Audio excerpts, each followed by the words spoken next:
سعيدا كن فريدا عش بفخر في الحياة كجوكتان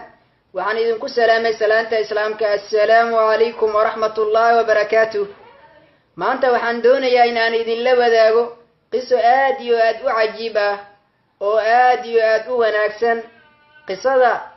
هويني يا جيريوتي أو آدي وآد عبادة بدنت والله سبحانه وتعالى عبادتي سكد داشو مر الله المركي جيريوتي هويني دي الله آسي أو قبري جيدي لجيي cid allaal cid kasta oo qabrigeedii soo agmarto waxay dareemi jirtay udgoon aad iyo aad u udgoon badan qabrigeedii caraf baa ka soo go'i jiray kadib dadkii baa la yaabay qabrigeedii carafta ka soo go'ayo dadkii ayaa la yaabay magaaladii iyo wadankii dhan bay ku faaftay kadib waxaa loo tegay ninkeedii xaaskeedii ayaa loo tegay kadib waa la weydiiyey qabriga ayaan soo marnay qabriga aad iyo aad buu u arfaa haweeneydan maxay sameyn jirtay ayaa lagu dhahay ninkeedii ayaa yiri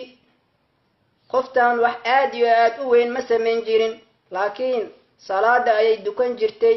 iyo soon ayay soon jirtay iyo haween waliba waxay akhrin jirtay ayuu dhahay suuratul mulk ayuu dhahay nabiga sallallahu alayhi wasallam wuxuu dhahay asagana qofkii akhriya haween waliba suuratul mulk ninkii akhriya Allah subhanahu wa ta'ala wuxuu ka badbaadinayaa cadaabul qabri buu dhahay nabigeena alayhi salatu wasalaam wa bisharo wax Allah wax waliba rasuulka ayaa ku sheegay oo adduunyo iyo aakhiro aad ku badbaadayso waa qiso aad iyo aad u cajiib ah walaal yaal si faafiya assalamu alaykum wa rahmatullahi wa barakatuh